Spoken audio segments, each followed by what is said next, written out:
Assalamualaikum warahmatullahi wabarakatuh. Halo semuanya, jadi kita dari kelompok 5 hari ini bakal wawancara dan juga observasi tentang pembudidayaan perikanan ternak lele. Nah, di sini kita mungkin memperkenalkan diri dulu ya satu-satu.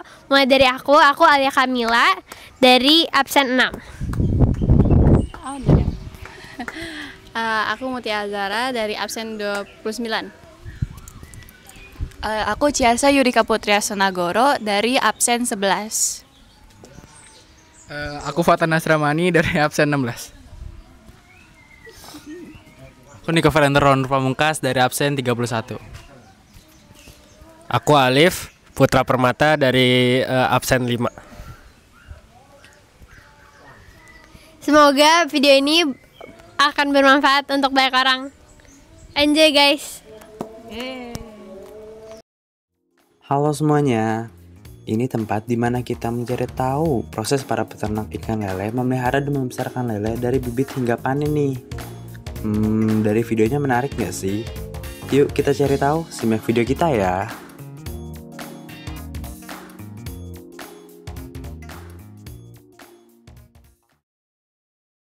Oke.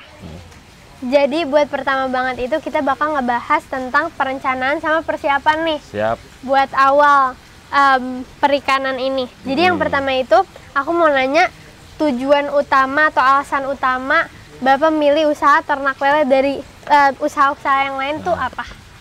Waktu itu kenapa kita milih di budidaya ikan lele nih? Betul. Nah, karena pertama itu kita sering kan jalan-jalan tuh banyak peluang-peluang usaha tuh di ikan lele. Kebenaran kita ada lahan nih sedikit, walaupun sedikit tapi bisa dimanfaatin ya. Betul. Kayaknya bisa buat digunakan buat budidaya lele. Akhirnya saya terjunlah di budidaya lele itu. Dan karena memang hobi juga dari awal gitu di ikan itu. Jadi akhirnya kita terusin aja hobi kita di budidaya lele kayak gitu. Kenapa lele itu yang kita pilih komoditinya? Ya karena lebih gampang aja pemasarannya. Jadi buat pemasaran itu lebih mudah lah kalau di lele. Itu kelebihannya daripada ternak-ternak yang lain. Iya, ikan-ikan yang lain. Berarti ternak lele itu apakah ada kayak pengalaman pribadi gitu tentang perikanan sendiri sebelumnya gitu sebelum ternak lele? Ada sih, mungkin dari kecil kan orang tua juga dulunya senangnya melihara ikan lele kan. Jadi sampai sekarang saya masih ya senang aja di ikan lele itu. Jadi saya nerusin sekarang. Berarti belajar dari orang tua kah Pak? Sedikit banyaknya iya. Karena orang tua udah nggak ada kan udah lama, jadi saya kemarin tuh baru mulai lagi. Jadi ingat-ingat yang dulu aja gitu. Mirip-mirip family business lah ya. Ya, kayak gitulah. Nah, terus buat harapan dan visinya tuh, visi jangka panjangnya buat usaha lele ini ke depannya gimana? Kalau visi ke depan itu jangka panjangnya kita mau buat suatu, kita kan udah ada komunitas nih. Betul. Komunitas kelompok budidaya ikan lele. Betul, lumayan besar juga. Nah, artinya kita tunjukin ke depannya bahwa ikan lele itu benar-benar bisa menghidupi kita gitu dari bisnis ikan lele. Dan alhamdulillah kemarin juga udah banyak bukti-buktinya yang teman-teman tuh tadinya nganggur dan sekarang udah pada punya pemasukan atau income lah dari ikan lele. Dan alhamdulillah banyak itu yang udah kerasa hasilnya gitu. Betul, jadi dari usaha lele ini bisa menghidupi banyak orang ya? Nah, itu bisa menghidupi banyak orang juga. Mulia sekali ya guys tujuannya. Terus selama Bapak menjalani usaha ini, apa sih nilai atau prinsip yang paling dipegang nih? Kalau prinsipnya sih nilainya itu ya gimana caranya kita itu jadi manfaat buat orang lain aja sih. Artinya kita juga bisa ngasih peluang pekerjaan buat orang lain, kita bisa kasih ilmu-ilmu yang kita gunakan buat orang lain. Intinya kita anfa'uhum linnas, berguna untuk orang lain. Wow, kira-kira kan tadi ada beberapa lokasi ya, sekitar 15 lokasi.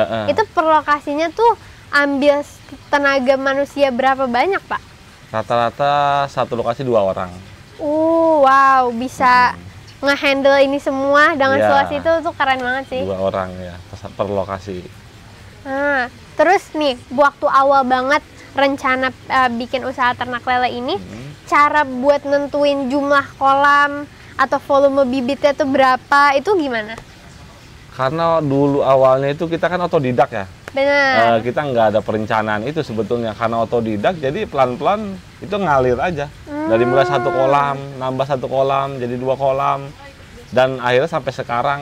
Jadi tanpa perencanaan sebetulnya yang benar-benar matang gitu. Jadi Kita sambil jalanin aja. menjalani sambil belajar juga ya di otodidak aja tengah-tengah. sebenarnya. Tadi udah sempat disebutin juga ya tentang keunggulan utama dari ternak lele. Ada lagi nggak nih keunggulannya?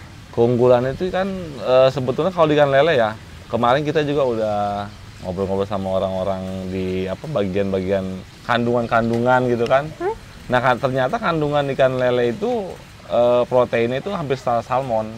Wow. Ternyata tuh kita Fun juga fact. baru tahu itu kan beberapa Bener. tahun kemarin karena ada penelitiannya, ternyata kandungan protein yang ada di ikan lele itu setara sama salmon. Wah. Dan Kayak nggak gitu. banyak orang yang tahu ya? Dan nggak banyak orang yang tahu sebetulnya. Makanya kalau mereka udah pada tahu kan mungkin akan seneng di lele itu. Bener. Iya. Selain rasanya yang enak, ternyata proteinnya juga tinggi gitu. Wow. Nih, karena Bapak lumayan inspiratif sekali ya, mungkin untuk orang-orang yang nonton sekarang juga, buat orang yang mungkin mau mulai untuk ternak lele itu peralatan atau perlengkapannya tuh yang wajib banget disiapin apa aja sih? Paling pertama itu sebenarnya satu niat. Oh, betul. Kalau udah niat itu pasti dia ada keinginan gitu kan. Benar. Nah, kalau peralatan atau fasilitas yang paling mumpuni itu air pertama.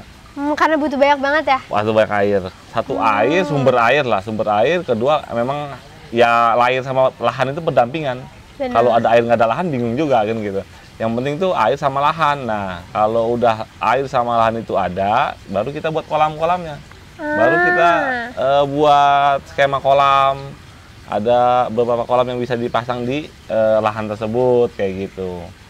Nanti baru yang lain itu menyusul seperti seser, seperti bak sortir.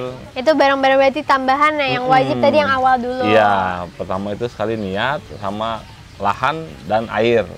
Nah, selama Bapak menjalani usaha ternak lele ini, kira-kira apa tantangan atau resiko terbesar gitu?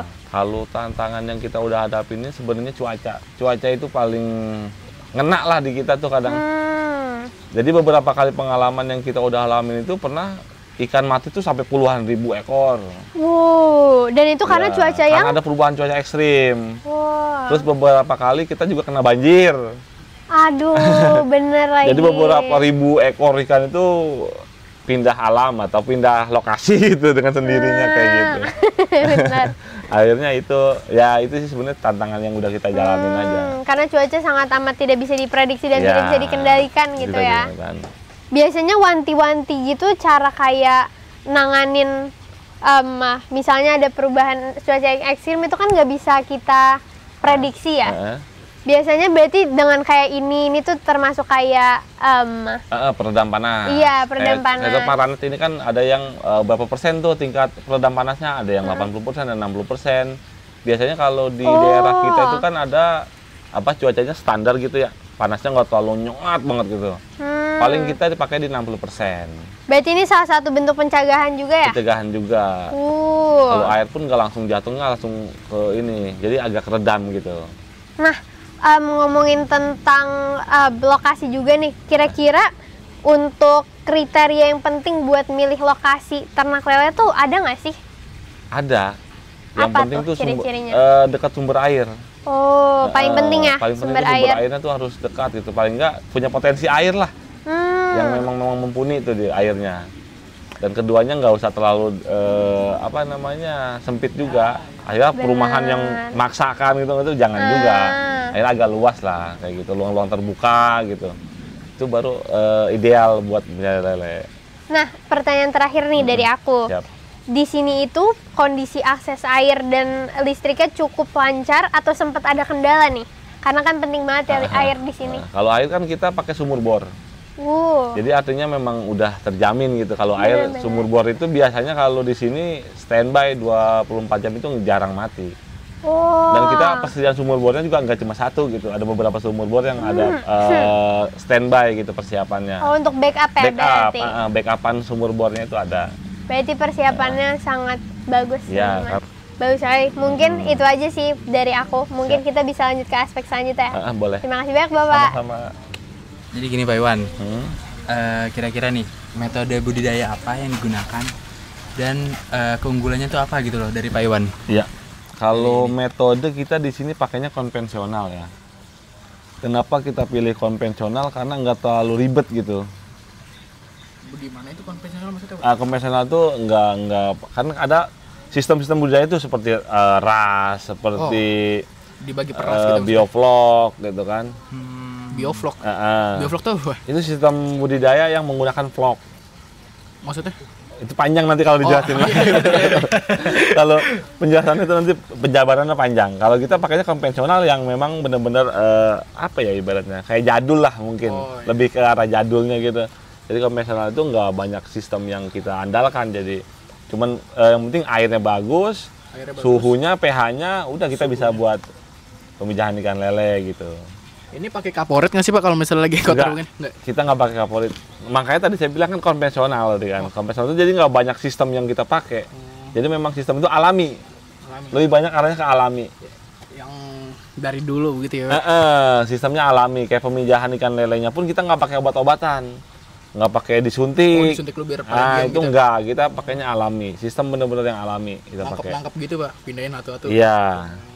Untuk budidaya ini kira-kira siapa Pak yang bertanggung jawab atas budidayanya? Kayak misalkan pemberian pakan, terus cek air, itu kira-kira siapa Pak? Kalau di budidaya di sini yang paling tanggung jawab saya. Artinya saya pimpinan di budidaya ini, di Pokdakan ini, ketua Pokdakan AMC Farm di Cipondo Tangerang. Memang saya yang mengarahkan, seperti ada kan ABK tuh. Ya. Nah, mungkin dia yang saya arahkan tuh nanti buat kasih makan. Itu pun hasil dari perintah saya dulu nih. Kalau saya lihat cek dulu airnya atau ikannya belum bisa dikasih makan, itu saya larang dia buat kasih makan kayak gitu. Jadi intinya maksudnya dilarang maksudnya gimana Pak? Jadi, misalkan ada kemungkinan ikan itu yang nggak boleh makan gitu. Terus bagaimana cara makan? Kalau misalnya nggak boleh dimakan? Itu paling sehari atau 2 hari. Jadi nggak bukan nggak makan terus. Artinya memang karena dia udah kebanyakan makan, artinya di stop, dipuasakan. Kayak tadi tuh contohnya yang ada tadi. jedanya berarti. Ada jeda, jadi dipuasakan. Karena puasakan itu juga sehat buat ikan, bukan buat orang doang gitu. Bagi seluruh makhluk hidup. Iya, jadi intinya kita yang bertanggung jawab di situ. Kira-kira nih Pak, bahan-bahan yang dibutuhkan buat budidaya ini apa sih Pak? Bahan-bahannya, Kayak mungkin medianya gitu. Ya. Ya medianya paling kolam. Yang penting kan ada, tadi saya udah bilang ke teman yang tadi, sumbernya itu biasanya sumber air yang melimpah, lahan yang mencukupi. Nah, baru kita mau pakai media apa nih? Misalkan kita maunya pakai kolam terpal. Berarti kita siapin kolam-kolam yang kita plan. Jadi kita plan dulu di mana posisinya, di mana letaknya, kita gambar layoutnya lah. Kita buat layout segala macam. Nah, itu kita tata dah tuh kolam betonnya, kolam terpalnya itu.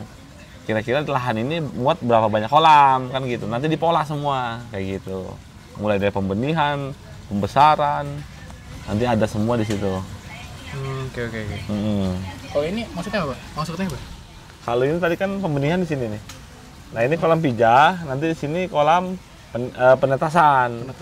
Jadi beda-beda kolamnya. Nanti di sini pendederan, baru step berikutnya ke pembesaran kayak gitu. Jadi mulai dari pemijahan, penetasan, pendederan sampai pembesaran. Itu kita program semua tuh. Kita udah programin semua buat ikan lelenya itu. Jadi nggak mungkin kebengkalai lagi nantinya. Iya, benar-benar. Ini Pak, kira-kira nih Pak, alat-alatnya itu apa sih Pak? Kayak gini. Kalau alat-alatnya butuh itu kayak pompa, Iya. kayak seser itu serokan tau? Oke. Serokan, pompa air, paling ya bak-bak itu buat mindah-mindah ikan, terus bak sortir. Bak sortir itu yang ukurannya bolong-bolong seperti itu tuh. Nah, di zoom tuh di atas tuh. Nah, itu bak sortir tuh. Itu buat misahin ukuran. Jadi ukuran berapa itu ada ukurannya. Ada ukurannya situ ya? Ada ukurannya semuanya. Dari mulai 1 cm sampai 10 cm itu ada. Nanti kita bisa pisahin ikan yang udah besar, yang kecil itu ada misalnya grading lah Pak. Nih, kalau misalnya kita pengen ngebeli gitu Pak, kira-kira harganya berapaan gitu? Kalau ikan lele itu kan ada step harganya ya. Kalau kita dari petani itu ngejual di angka 20.000 per per kilo. Per kilo. Per kilo itu di 20.000. 20.000. Tapi kalau jualnya ke pasar, pasar? itu di angka 23.000. Oh, naik 3.000. Naik 3.000. Terus pasar ngejual ke konsumen itu 28.000. Iya. Tambah 5.000. Memang step-stepnya kayak gitu. Jadi artinya rantai ekonominya itu jalan. Iya. Jadi rantai ekonomi itu jalan. Nah, nanti pasar bisa ngejual ke rumah makan. Nah, rumah makan itu kan per ekor nanti jualnya. Iya, per ekor. Bisa 12.000 atau 10.000. Jadi memang setengah harga. rantai ekonominya berjalan kayak gitu. Oh iya. Tadi 1 kilo itu kira-kira berapa ikan itu, Pak? Ah, kalau di petani itu ikan yang siap panen itu 5 sampai 10 ekor per kilo. Per kilo. Per kilo. 1 kilo kira-kira 5 sampai 10 ikan berarti. 1 kilo itu isi 5 sampai 10 ekor. Oh, tergantung ukurannya berarti. Peminatnya di pasar. Oh, iya. Tapi kalau dari petani itu 5-10 itu diangkat, dijual ke pengepul. Pengepul itu nanti jual ke pasar itu tergantung pasar mintanya ukuran berapa gitu. Nanti disortir lagi. Berukurannya berarti. Iya, kayak gitu. Kayaknya segitu aja di pertanyaan dari kita, Pak. Mungkin lanjut dengan teman kita. Boleh. Makasih Bapak. Terima kasih Ya, Pak Ivan. sama. Nah, sekarang saya mau nanya tentang kayak aspek pemasaran dan keuangannya nih Pak. Nah, pertama itu biasanya hasil panen ikan lelenya itu dipasarkan kemana kira-kira? Mungkin juga ada kerjasama dari pihak ketiga. Kita juga kan kalau di sini karena kelompok gitu ya, artinya memang saya yang mengelola keuangan itu. Jadi kalau setelah panen nanti teman-teman itu datang ke saya untuk melakukan pembayaran. Karena ikan yang dia budidayakan itu kita distribusikan langsung ke pasar. Langsung pasar ada penampungan tuh. Di pasar itu ada kita kerjasama beberapa pedagang lah yang udah kerjasama sama kita kayak gitu. Jadi langsung dari kolam kita bawa ke pasar. Berarti selain ke pasar ada juga kayak ada juga jualan kaki lima itu kan pasarnya beberapa pedagang itu kan ada yang di pinggir jalan, ada yang di apa namanya tuh buat pengolahan juga bumbu kuning tuh kan ada juga kayak gitu. Jadi kita udah kerjasama sama mereka semua tuh. Jadi artinya untuk pemasaran di kelompok kita udah aman, intinya aman. Kalau untuk pencatatan dalam keuangan usahanya itu bagaimana? Lalu untuk strategi penetapan harga produknya untuk bersaing? Kalau pencatatan sih kita memang ada beberapa berkas yang kita simpen gitu ya untuk pencatatan. Paling setiap panen itu kan kita tulis tuh siapa hari ini yang panen di kolam mana, nanti siapa yang bawa, siapa yang beli kan gitu. Ada semua itu. Dan itu biasanya terjadwal. Kita udah masukin jadwal mereka tuh. Kita pakai aplikasi juga seperti ini nih, kayak spreadsheet itu. Nah, kita pakai spreadsheet juga buat nyimpen data-datanya juga kayak gitu. Biar terorganisir. Iya. Jadi kita tahu nih penjualan hari ini berapa, kesimpan berapa kayak gitu. Jadi lebih rapi ya. Iya. Terakhir, kalau Bapak menghadapi persaingannya itu bagaimana? Kalau di lele sih karena komoditinya masih dikit ya pesaingnya tuh sebenarnya ada, cuma nggak terlalu banyak. Nggak terlalu banyak. Jadi peluang bisnisnya malah lebih gede, lebih menganga. Jadi gampang ya. Lebih mudah, makanya tadi saya bilang di awal itu kan lele itu peluang usahanya lebih terbuka. Saya izin tanya mengenai seputaran aspek manajemen sumber daya manusia dan berkelanjutannya ya. Bagaimana pembagian tugas dalam menjalankan usaha lele ini? Kalau tugas-tugas itu kan biasanya kita udah ada opsinya tuh. Teman-teman misalkan kayak ABK, tugasnya apa nih? Bersih-bersih. Nah, kalau yang misalkan bandar apa namanya? Bagian pasar itu ada lagi yang bawa. Oh, ada juga yang... Ada juga. Jadi kita tuh dari kelompok itu beberapa opsinya ada. Tugas-tugas masing-masing. Nah, kayak yang stay di kolam, bersihin kolam, kasih makan, itu ada. Terus ada juga yang pendistribusian, pengambilan ikan, terus distribusi ke pasar sama ke warung-warung yang udah kerjasama, itu ada juga. Jadi memang ada pembagian tugasnya. Oh, jadi timnya banyak ya? Timnya ada timnya. Oke. Jadi tugasnya udah masing-masing ada. Kayak gitu. Oke, baik. Selanjutnya, apakah pekerja mendapat pelatihan atau bimbingan dalam menjalankan usaha ini? Sebelumnya itu kan kalau dia bekerja sama kita baru, itu pasti kita bimbing dulu di awal. Itu biasanya 3 bulan lah kita kasih bimbingan, kita dampingin terus. Nah, setelah mereka udah ngerti, udah bisa, baru kita lepas. Tapi tetap berkonsultasi terus. Harus konsultasi terus. Nanti kendala apa itu harus ada konsultasi terus. Jadi beberapa di lokasi ini kan bukan di lokasi ini aja nih, di beberapa lokasi di tempat lain gitu kan. Nah itu ada hubungan terus, komunikasi terus tiap harinya gitu. Oke, baik. Selanjutnya, bagaimana usaha ini direncanakan agar tetap berjalan dengan jangka panjang? Ya, kalau itu kan memang rencana semua orang mungkin ya. Usaha itu pengen jangka panjang. Ya, amin. Makanya kita berusaha terus nih untuk jaga kualitas ikan. Satu, kontinuitas ikannya gimana caranya biar tetap terjaga. Kalau selama kualitas dan kuantitas itu kita pegang, insya Allah usaha itu akan panjang. Intinya kuncinya di situ. Kita punya kuantitas dan kualitas pasti itu panjang gitu. Oke, jadi yang penting kualitas ikannya. Kualitas dan kuantitasnya. Oke. Apakah bahan pakan yang digunakan ramah lingkungan dan efisien? Kita juga pakai bahan pakan itu kan kayak apa namanya pelet yang udah di pabrikan tuh. Pabrikan terus kayak benih tuh cacing sutra. Cacing sutra tuh alami. Dari kali-kali itu dicari sama pencari kita, nanti dijual ke kita kasih makan ikan kayak gitu. Jadi memang udah diperuntukkan itu memang buat ikan kayak gitu. Iya. Oke, sepertinya udah sekian dari pertanyaannya ya. Siap. Makasih ya Pak. Siap, Makasih banyak. sama-sama. Ya. Pak Iwan, kan setelah proses panen itu ada proses pembersihan kolam-kolam ya. Nah, setelah pembersihan kolam-kolam tuh kan ada limbah-limbahnya gitu ya Pak Iwan. Nah, Pak Iwan, limbahnya tuh diapain Pak Iwan? Dibuang atau atau diapain Pak Iwan? Kalau limbah dari pembersihan kolam itu biasanya kita alirin ke lubang pembuangan di sini solokan. Nah nanti setelah di penampungan itu banyak namanya tanaman air. Tanaman air. Ya. Apa tuh, Pak Iwan? Nanti dia yang nyerap amoniak segala macamnya. Nanti tanaman air itu yang menyerap. Kayak apa namanya modelnya kapu-kapu, teratai, eceng gondok, teratai. Kangkung di bawah sini ini. Di sana. Oh, di sana. Di ujung sana ya. Di ujung sana. Oh. Nanti banyak tanamannya di sana. Jadi Pak Iwan sekaligus nanam tanaman berarti ya. Iya, itu yang nanam itu masih saudara juga, masih family lah. Jadi mereka yang nanam itu. Kalau misalnya dijadiin pupuk kompos gitu bisa nggak sih Pak Iwan? Itu bisa, tapi dari lumpurnya tersebut. Nah, nanti dari lumpur yang di sana tadi. Makanya kan lumpurnya dimanfaatin tuh buat tanaman tadi, kayak tanaman kangkung. Oh, kompos berarti buat itu ya? Jadi mereka tanpa kimia pun dia bisa tumbuhnya subur. Walah. Kayak gitu. Pohon kelapa ini juga berarti? Pohon kelapa ya pakai disiram aja, pakai air bekas ikan lele tadi. Walah. Oke. Itu sih pertanyaan terakhir dari saya. Siap. Terus sekarang kita kedatangan Bapak distributor kita. Basuki. Pak Basuki. Ini Pak Basuki. Kenapa Basuki Cahaya Suram. Pak Basuki, ya. Saya nanya-nanya sedikit nggak apa-apa ini? Boleh.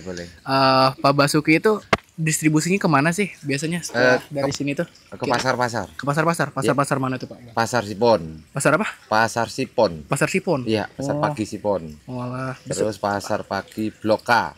Oh. Ini pasar Ampera. Ke seluruh Tangerang ini berarti? Belum. Mengarah ke sana. Atau ada ke pecel lele dekat sini? Ada. Ada. Satu. Wah. Yang paling sering kemana tuh biasanya, Pak? Pengiriman paling sering, paling udah langganan gitu. Iya. Pasar Sipon. Pasar Sipon. Selalu itu, Pak? Iya. Kira-kira berapa itu? Per hari. Sekali distribusi ya. Sekali tiap hari ke beberapa titik tadi, pasar tadi 1,5 sampai 2 kintal per hari.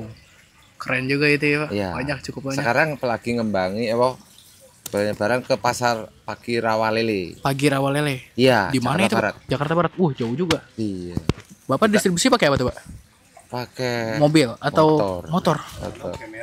Woi, dia pakai Mercy cap Yamaha. Itu Bapak bawa motornya bagaimana itu, Pak? Kalau misalnya 1,5 2 kintal tadi? Kan bukan satu titik. Oh, bukan satu. Oh iya. Disebar ya maksudnya. Betul gitu. Saya kira 1 kintal Bapak bawa ke sana. Enggak berarti ya. Kalau 1 kintal masih bisa 1 kintal. 1,2. Maksimal 1,2.